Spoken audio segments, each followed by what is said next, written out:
Where can you find fair, honest and reasonably unbiased opinions on world news and politics? PBS NewsHour. I can't believe no one else commented this. They do a spectacular job every night at 6 p.m. and it's all on YouTube as well. I am amazed as well that it's so unknown. It's the best news outlet there and largely addresses people's concerns of biased news because they have some of the best journalists there is. They make everyone else look like bloggers. I really don't get why it's not more popular. Maybe because it's not 24 hours. I also love PBS NewsHour. I assume it isn't watched by many because it doesn't include enough screaming and they spend more than 30 seconds on a story. My dad, who always complains about the news he watches, both CNN and Fox, apparently isn't actually interested in finding a better option, because I keep telling him PBS is the answer. When HBO's Newsroom came out and characters said they would present the news in this shockingly new way that isn't sensationalist, I was like, yes, this is what PBS has done for years. All gas no brakes. I fucks with the guinea horn. I love him because while he does seem to have a minor bias, as all people do, he doesn't fish for answers, which is what every fucking news does. Like he asks a question, gets an answer, and then when he gets an answer he asks something else. And the questions aren't supposed to trap you either, they're meant to be completely vague. Open questions. The Onion. They're best at telling the news of the future. The Onion is the most trustworthy news site in the world. You can absolutely trust that any and all news is made up at the time of publication. The Onion takes no responsibility for reality changing to match their news. Unbiased opinions. How can an opinion be unbiased? It's an opinion. That's exactly what I thought when reading the question. Everyone assumes UP wants unbiased news sources, but that's not the actual question. I find that fascinating because it shows how intertwined opinion and assumption are in how people communicate. It's so deep that even an accurate question and response is difficult to accomplish. If we don't get too hung up on semantics, it's pretty clear what UP meant. Not Reddit. The one good thing about Reddit is that if you subscribe to the right subs you can at the very least make sure you are seeing all of the different biases. There's r/neutral politics, but unfortunately not super active. Turns out it's difficult to talk politics and stay neutral. Right next to the Fountain of Youth. Which in turn is right next to the McDonald's that has a working ice cream machine. Next door to the hot MILFs in my area. Porn comment sections. Just gotta find people while they're in post-nut clarity. AMA. A quick way to differentiate between pre and post-nut comments is to see whether they are talking about how hot the video is or how ashamed they are of watching the video. Reuters. Except in Canada, where their owners live. You get the same problem across most news organizations. They are better with factual reporting abroad than at home because of conflicts with the people who run things. Like how Al Jazeera has a good reputation for English reporting on world news but is super shirty for bias on Middle East/Qatari issues. They don't really do opinion, it's mostly just bare-bones factual reporting. The Associated Press. It's a non-profit organization whose content gets republished by tons of other news services. Their bias is about as minimal as you can get, because their tone is pretty dry and fact-based and low on opinions. Their website is simple and straightforward and low on ads. The AP is generally the root of all news you see anywhere else, before each publication adds its own slant and spin. That means it's usually dry as fuck literal reporting of events and nothing else.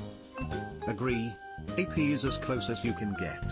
Still has some bias in terms of what they choose to cover/report, but the stories seem to be more based on facts rather than opinion. I am extremely suspect of all national for-profit news outlets, to the extent that I don't read any of it. AP is the only news app I have in my phone. BTW, Reddit is the worst of all for news, but I really enjoy everything else it offers. Honestly, I think it's less of finding an unbiased source, as everyone has inherent biases, but more about finding sources from various viewpoints, doing independent fact-checking, and slowly finding resources that you personally can trust. I lean pretty left, so I have a lot of inherent biases. Regardless, I will still read though primary and secondary sources if I can, to create my own picture of things. Edit, fixed a word.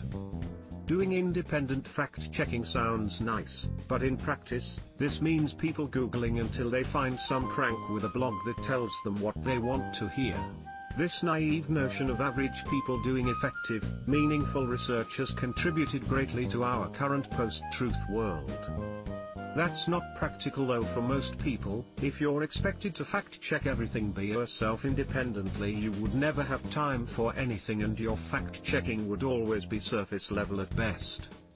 It also causes people to be distrustful of those in academia, etc. You fact-checking if China started COVID in a lab will bring you to crazy right-wing conspiracy sites. Only now have responses come out to fight back on these insane viewpoints. Even if you said you would do your own research, you are not an immunological or a virologist, you have no idea what a lab-based virus versus naturally occurring are. The reality is that people's fact-checking is generally surface level and unreliable, hence we have to rely on aspects of the media and experts to keep us informed. Go for several news from different countries. I've listed these before, here you go, or Google, country, news in English. All countries cover USA, not really other way around. France 24 in English, German DW in English, Irish Times, World News, ABC Australia. This is good list.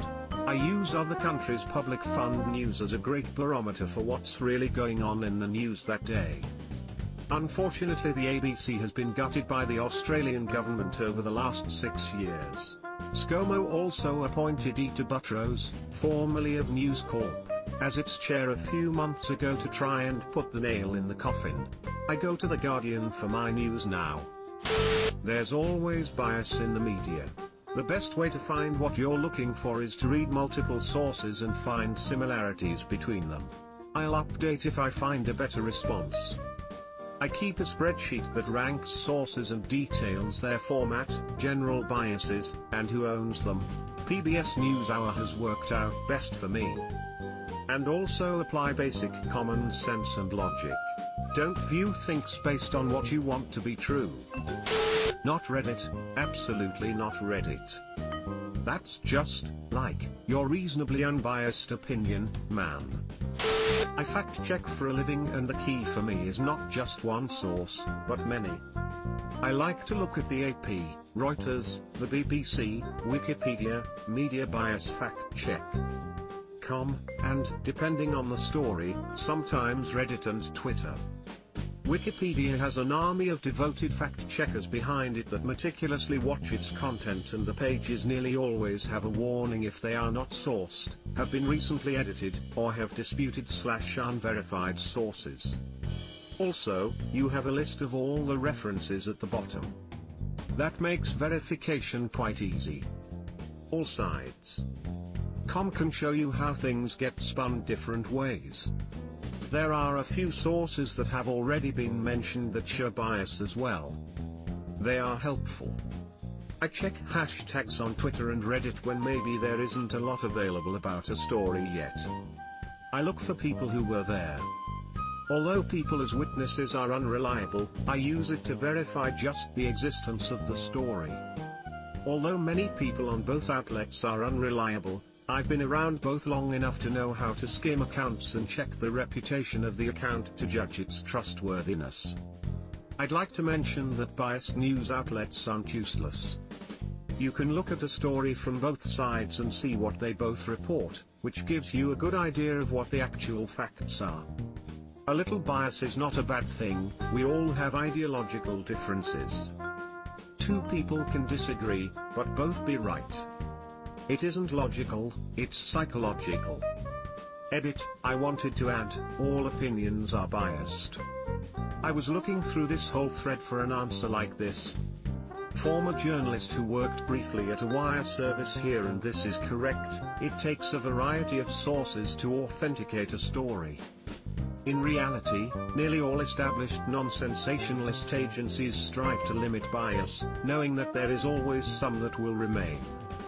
This is done by the journalists and editors fact-checking, so say when they hear about a fire in City X, they talk to the fire department spokesman/PO, the police spokesman, residents affected by it, and chatter on Twitter and other news reports. The reporting is still limited by not only the reporters' biases, but also the police and fire department's biases, lack of information and more, for example. This is just a small microcosm of what most to nearly all reporters and editors would do on bigger, more contentious stories, such as covering what happened at a Black Lives Matter protest. Knowing a particular incident or issue can be looked at by a variety of different lenses. Edit. Someone else mentioned primary sources, and yes, journalists have a goal at looking at primary sources, and interpreting them, which is where some bias may come in at times.